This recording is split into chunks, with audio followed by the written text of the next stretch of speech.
Hello বন্ধুরা, আপনারা সকলে কেমন আছেন? কাকুলিস কিচেনে আপনাদের সকলকে স্বাগত জানাই। আজকে আর একটা নতুন রেসিপি নিয়ে আপনাদের সামনে এসেছি, দহি তড়কা। এটা একটা নর্থ ইন্ডিয়ান খাবার। আমি দহি তড়কা বানাতে নিয়েছি দই। আমি এখানে টক দই নিয়েছি। টক দইয়ের মধ্যে অল্প নুন দিয়ে আমি এটা দিয়ে ভালো করে ফেটিয়ে নিয়েছি পেঁয়াজ, একটা ছোট পেঁয়াজ কুচি করে নিয়েছি আমি। আর নিয়েছি ফোড়নের জন্য সামান্য একটুখানি জিরে, নিয়েছি রসুন, কাঁচা লঙ্কা কুচি। আমি এখানে দুটো কাঁচা লঙ্কা, ছোট ছোট দুটো কাঁচা লঙ্কা কুচি করে নিয়েছি। আর নিয়েছি ধনেপাতা। আর এর সঙ্গে লাগবে নুন, হলুদ সামান্য, আর লাগবে কাশ্মীরি লঙ্কার গুঁড়ো নিয়েছি আমি এখানে এভারেস্টের, আর নিয়েছি মাস্টার্ড অয়েল। এবার আমি এটা বানাতে নেব। আমি একটা কড়াই বসিয়েছি, কড়াইটা গরম হয়ে গেছে। আমি এখানে মাস্টার্ড অয়েল দেব, এখানে খুব সামান্যই দেব, 1 টেবিল স্পুন মতো আমি মাস্টার্ড অয়েল দিলাম।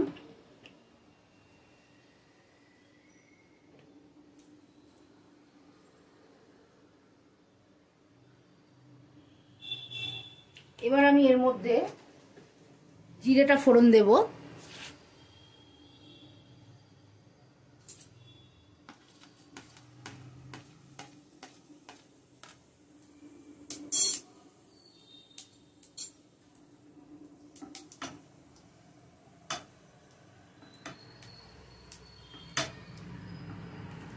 এবার আমি এর মধ্যে রসুন কুচিটা দিয়ে দেব,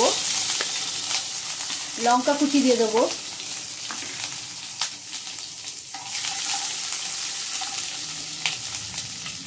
গ্যাসটা মিডিয়াম ফ্লেমে করে আমি এটা করছি। এবার দেবো পেঁয়াজ কুচিটা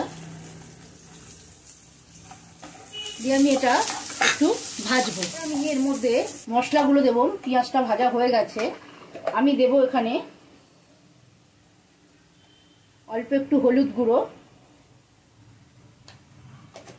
আর দেব সামান্য, আমি দইতে আগে নুন দিয়ে ফেটিয়ে রেখেছি তাই অল্পই নুনটা দেব। আর দেব কাশ্মীরি লঙ্কার গুঁড়ো।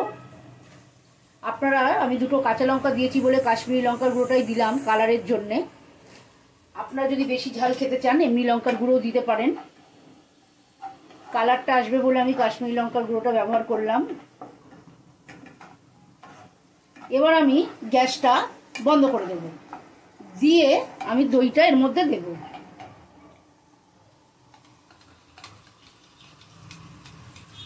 দইটা দিয়ে আমি এই দইটা এর সঙ্গে ভালো করে মেশাবো।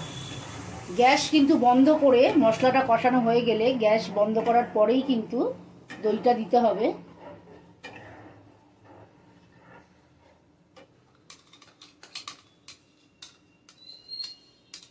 এর মধ্যে কোনো জল পড়ে না। এবার আপনারা নুন ঝালটা দেখতে পারেন যে কতটা নুন ঝাল কি হলো। এবার আমি এর মধ্যে দিয়ে দিচ্ছি ধনেপাতা কুচিটা, দিয়ে আমি এটা ভালো করে মিশিয়ে নেব। হয়ে গেল আমার দই তড়কা। খুব সহজে এবং খুব তাড়াতাড়ি এই রান্নাটা, আর খেতেও এটা ভালো লাগে। এটা ভাতের সঙ্গে তো খুবই ভালো লাগে, রুটির সঙ্গেও আপনারা খেতে পারেন। এবার আমি এটা প্লেটিং করতে নেব। আমরা এটা প্লেটিং করছি।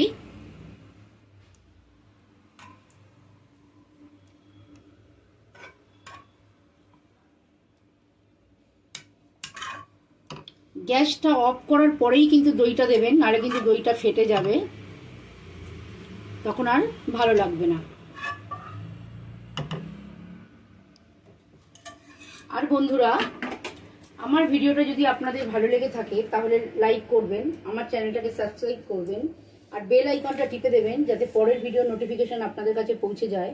আর অবশ্যই রেসিপিটা বানিয়ে আমাকে কমেন্ট সেকশনে জানাবেন কেমন লাগলো। নমস্কার।